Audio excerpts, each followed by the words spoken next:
Community hall থেকে ফুলুকে বাড়িতে নিয়ে আসা হলো। বলেছিলাম আগেই তোমাদেরকে যে ওর বাড়ি থেকে কমিউনিটি হল অনেকই সামনে, তো এখন হবে ওর বিদায়। আর জানি না এই ফেজটা মেয়েদের জীবনে কেন আসে।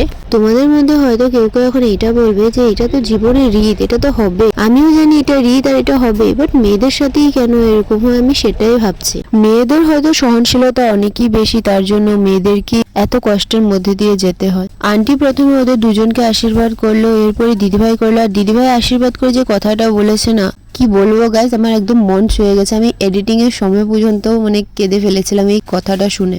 উনি বলেছিলেন যে ভালো থাকবি আর ভালো রাখবি। ভালো থাকাটা কিন্তু সবার কপালে থাকে না, কিন্তু ভালো রাখাটা সবার হাতে থাকে। তো তুই যদি ভালো নাও থাকিস তথাপিও চেষ্টা করবি সবাইকে ভালো রাখার। কার কিরকম লেগেছে জানি না, আমার কিন্তু কথাটা অনেকই বেশি মন ছুঁয়ে গেছিল। এরপরে ওর সব দিদিরা পরপর এসে আশীর্বাদ করে গেল, আর সবাই কিছু না কিছু গিফটের সাথে কিছু না কিছু মূল্যবান শিক্ষাও দিচ্ছিল ওকে। আমার বিদায়ের সময় মানে ফ্রেন্ডস আমি এত বেশি একটা কান্দিনি। তোমরা যারা যারা ব্লগ আমার আগের থেকে ফলো করো ওরা নিশ্চয়ই দেখতে পারবে আমার চোখে দিয়ে জাস্ট একটু ফোঁটা জল পড়েছিল। তো ওই টাইমটাতে পাপার কথা মনে পড়েছিল বলে। বাট ফুলুর বিয়েতে আমি যতটা কেঁদেছি কি বলবো ফ্রেন্ড। বিদায়ের পর গুয়াহাটিতে আসবে, আমাদের সাথে একসাথেই থাকবে, বাট তথাপিও জানি না চোখটা কেন মানে জলে ভরে গেছিল। এরপরে যখন মায়ের কোল ছাড়ার নিয়মটা আসলো তখন তো সবারই হালত খারাপ হয়ে গেছে, কেউই দেখতে পারছিল না ওই টাইমটাতে। আন্টির ওই টাইমটাতে অনেকই বেশি কষ্ট হচ্ছিল। তো ফুলু যাওয়ার পর আমরা অনেকক্ষণ আন্টির সাথে ছিলাম।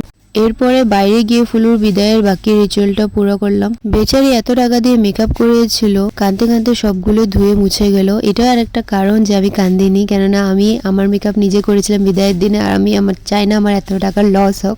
জোকস অ্যাপার্ট ফ্রেন্ড, গাড়িতে ওঠার পরও আমরা কিন্তু অনেকেই কাঁদছিলাম। আমরা সব ফ্রেন্ডরা কেঁদেছি ওর বিদায়তে। ভাবছি নেক্সট টাইম আর কোনো ফ্রেন্ডের বিদায়তেই থাকবো না, কেননা চলে গেলে বহুতই কষ্ট লাগে। জানি না কেন, জানিও আমাদের সাথেই থাকবে, কন্টেকেই থাকবে অল টাইম, বাট তথাপিও কেননা ওই টাইমটাতে মন ভারী হয়ে যায়, কিছুই বুঝতে পারি না। ফ্লোতে ইয়াশকে অনেক কথা বলেছিলাম যে ওর খেয়াল রেখো, ভালোভাবে থেকো, মানে জানি না আগ্রম বাগ্রম যা মাথায় এসছে তাই বলে দিয়েছি, যেগুলো কোনো মিনিংই হয় না। কারণ আমি জানি ইয়াশ ফুলুকে অনেকে বেশি হ্যাপি রাখবে, অনেককে সুখে থাকবে ওরা দুজন। এনিওয়ে আজকের দিনটা এখানেই শেষ হলো। নেক্সট দেখা হচ্ছে আবার ফুলুর রিসেপশনে, যেটা অনেক জলদি আমি তোমাদের জন্য নিয়ে আসি। So stay tune guys and subscribe to my channel. By.